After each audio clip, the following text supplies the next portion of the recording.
Well, good Monday morning, friends. Mark Holmes here, of course, with my buddy Cowboy Joe Boo, as well as Joe Bear in the house. And as always, I want to thank you all for watching, commenting, subscribing, and being part of the Joe Boo Sports Report. Without you guys, as well as you ladies, you know that this is not working. And so let's get open for business here, and let's wake up the football gods who are actually down here. Woo, boy. Mondays. You know, I used to hate Mondays, but I always look forward to Mondays now, because now, from here on till February, we will be talking about football. And of course, there's the Monday morning quarterbacks. You know, everybody who can go back through and tell you all the things that they did wrong, that didn't have a clue before the things went wrong. But, you know, be that as it may, we sit here right now, we sit here 38 days, 10 hours, 17 minutes, and 40 seconds away from kickoff against the Tampa Bay Buccaneers. I am excited as can be, because this week will be, I hope, the biggest week in the history of the Joe Boo Sports Report, brought to you by Broke Ass Media. Before I get on to the Cowboys and everything else, I want to explain something to you guys. The meaning of Broke Ass Media.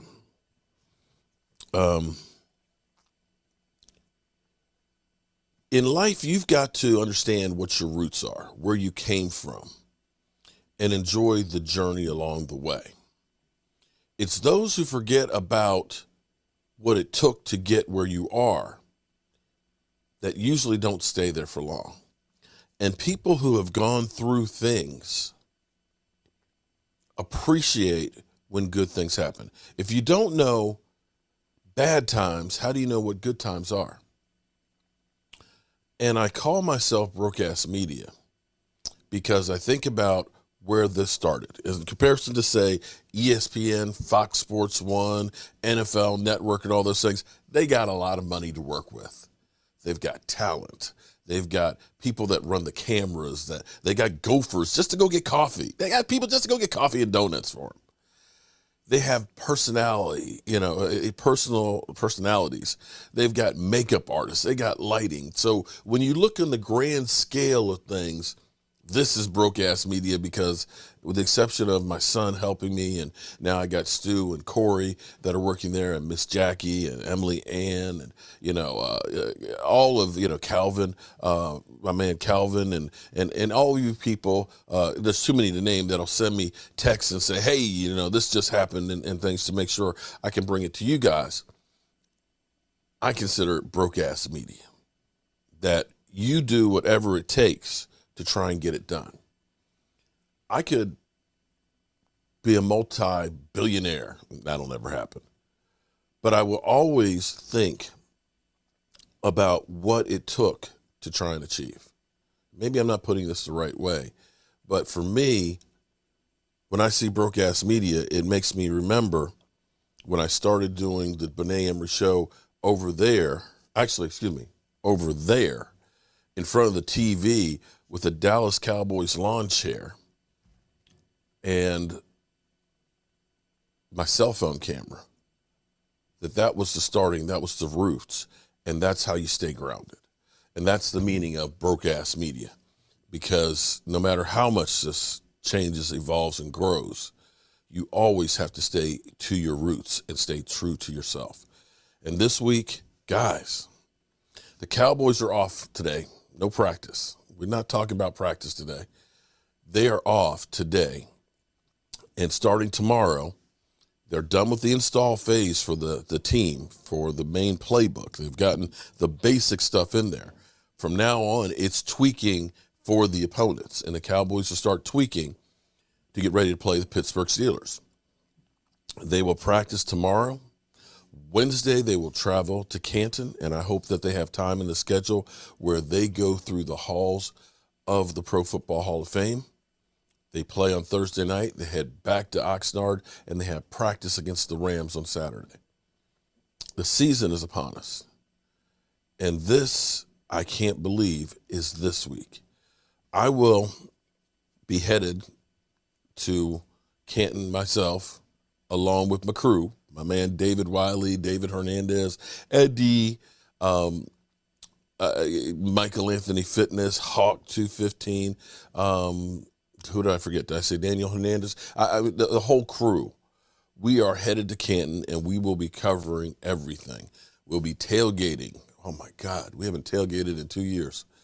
Tailgating there at the Pro Football Hall of Fame, getting ready for the game. We'll be there at the game, and we will be there for the Gold Jacket dinner. We will be there for the induction ceremonies. And Jobu Sports, it still hasn't sunk in, is a credential media official. And I plan on bringing you more coverage than you may even want to see. But I'm hoping to do this channel proud. With that being said, me being in my humble moment, because I'm still in awe here. And I'll talk later on this, because I woke up this morning and talking to my wife about this week, and it's very humbling. But somebody else who's feel kind of humbled and less arrogant is actually Jerry Jones. Jerry Jones, who has always been, we're the best, we're Super Bowl or bust, and putting out expectations out there of being, better than maybe you really are, putting the weight of expectations on you. And see, expectations are the building blocks of resentment. If I tell somebody, hey, we'll get your kitchen cabinets built in 3 weeks, they said, great. And it's 3.5 weeks. You said 3 weeks. If I tell people, hey, it's going to take 6 weeks, and I get it done in 5, I'm a hero. And every year we're always told the Cowboys are a Super Bowl team, starting from Jerry Jones, with the team I done put on the field here. We got the great talent out there. We got the best training facilities. We're headed for the Super Bowl. Yeah. Only to be disappointed and ridiculed. Well, Jerry Jones, who has changed completely. Jerry Jones has changed completely.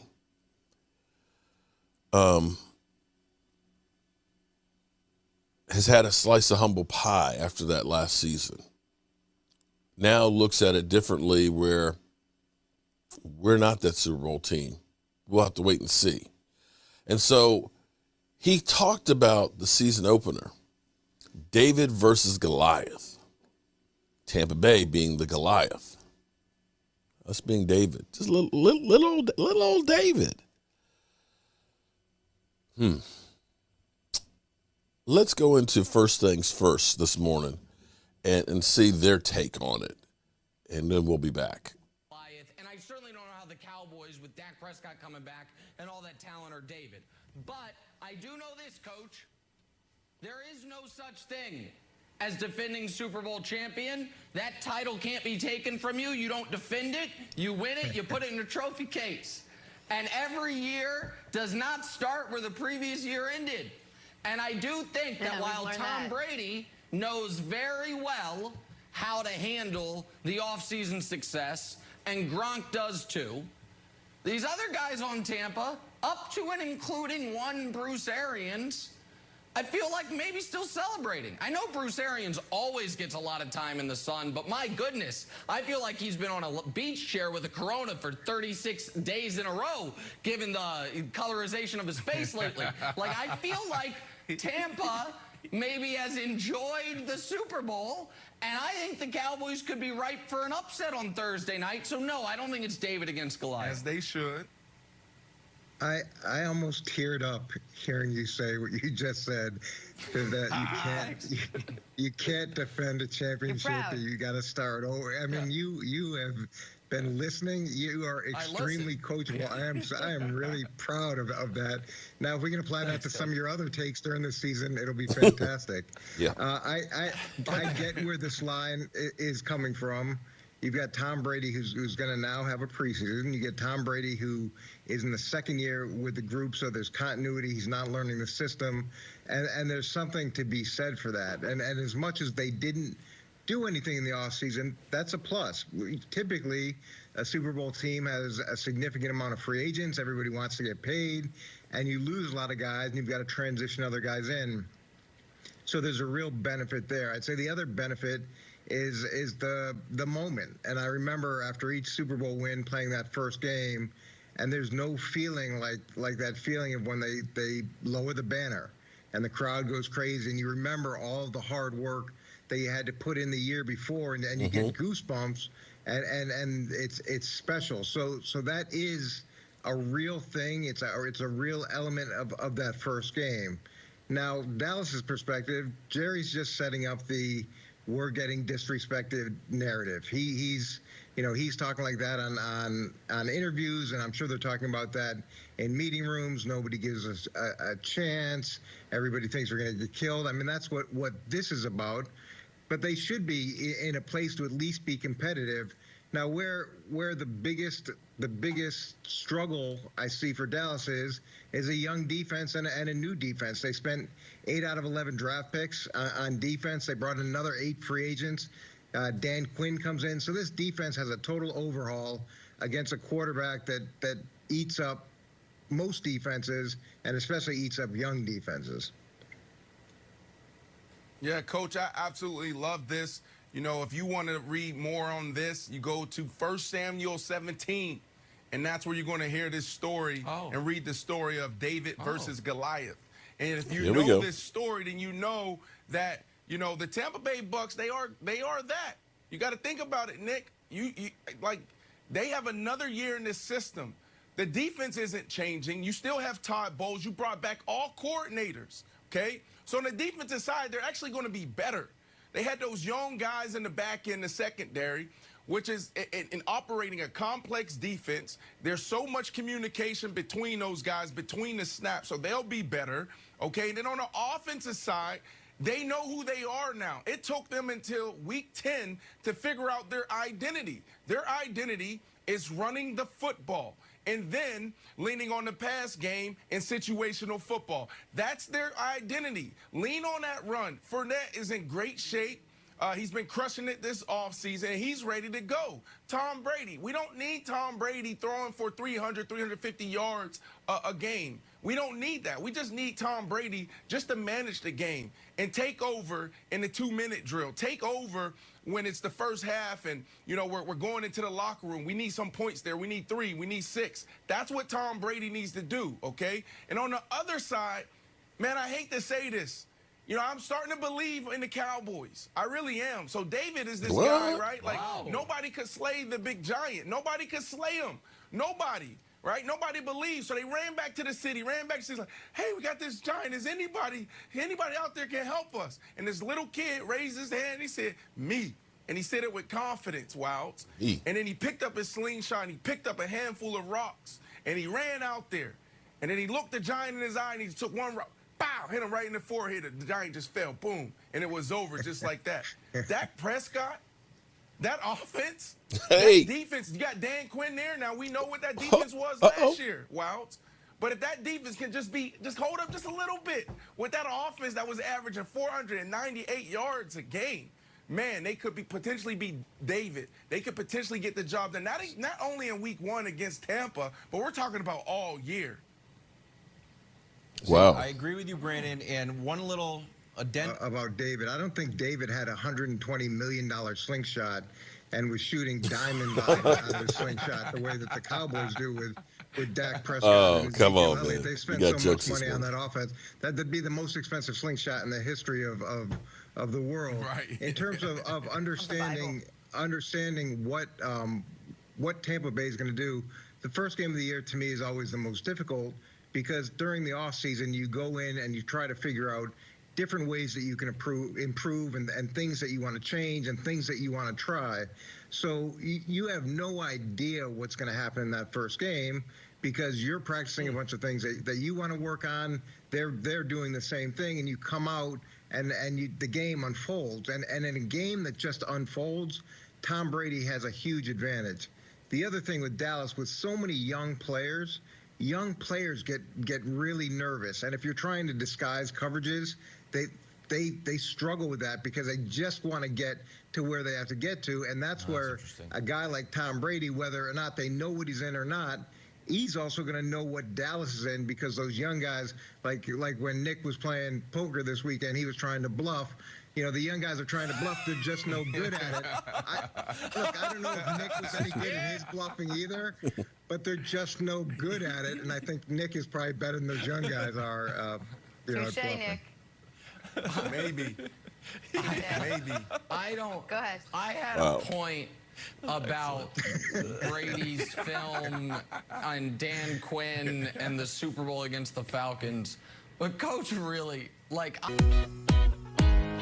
Okay, I think we could end it right there. Apologize on that portion of getting the ad on there and stuff. But you get the gist of this. Do the Dallas Cowboys, is Jerry Jones playing rope-a-dope? Is the bigger question. Is Jerry Jones actually kind of, we're just lucky to be on the field with Tampa Bay. Is he trying something different now to try and get a different result? I don't know, but, people look at the team, and I actually want to go back through. While I was listening to that, I was going back through, and just humor me for a second. Last year was bad. We all know last year was bad, but sometimes things happen for a reason. But if we just go through, and hypothetically, if we had, even with our defense being as bad as it was, let me just kind of say, do you think if we had just had Dak Prescott play the whole season that we wouldn't have been a playoff team? Because as everybody talks about Tampa Bay being great, oh my God, they're a juggernaut. Tampa Bay, yes, they're a really good team. They got Tom Brady, the GOAT, who is still getting older, and sometime the wall, he is going to hit the wall. But understand, Tampa Bay ended up second in their division. They got hot at the right time, or stayed healthy enough at the right time that they went on a run. There were some weeks in there where you literally looked at the Tampa Bay Buccaneers, and the dynamic between Tom Brady and Bruce Arians was just bad, where it was like, one of these mother humpers are going to have to go. And for the Cowboys, yeah, our season was terrible. We were 6-10. But just hypothetically, just bear with me for a second here as I'm looking at the schedule. We know how we lost to the Rams, which shouldn't have been a loss because we had a call that went against us. But be that as it may, no guarantee we would have kicked the field goal and won in overtime. But that game was literally a bad call away. Against some of the other games that we lost, for example, losing to the Eagles 23-9. Do you think that we lose against the Eagles with Dak Prescott, even with the offensive line shot, even with the defense? You think that we don't score, 14 more points? 14 more points with Dak and beat the Eagles there? That gets you at 7-9. You think about a game like the Steelers, 24-19. You don't think we score another touchdown with Dak Prescott and win that game? That gets you at 8-8. You don't think against the Giants that we lost 23-19, that we don't get another score from Dak Prescott? That gets you at 9-7. And then you could look at and say Washington, where we lost 25-3, where Dak has literally owned the Washington football team, literally owned them. That we lose to Washington 25-3 with Dak, that all of a sudden is 10-6. That one player would have made you 10-6. You look at the schedule that we have that's more favorable, a lot harder for Washington. Washington, who has 7 players right now that are out because of the COVID list. Key players, starters, all pros to start the season. They just started camp a week after we did. How crazy is it that the Dallas Cowboys are having one more practice for the first scrimmage, been in pads for a week, and the Eagles have yet to have their first padded practice. We're ahead of the game right now, and we have a lot of unknowns. For Tampa Bay, they basically said, we're just going to hold serve. We're Super Bowl champions. We don't need to change a lot. Let's just go run it. So we'll see what happens during the season. I'm not ready to give up on the Dallas Cowboys not being able to. In fact, I believe the Cowboys win that game. But then again, what do I know? We'll have more on this tonight, 9 o'clock Eastern. I hope you guys join in because this is the beginning of Hall of Fame week, and it's going to be a whirlwind. I got a lot to do to make sure you get all the action. And I will, of course, as you know, see you later. Thank you all for watching, commenting, subscribing, and being part of the Joe Boo Sports Report.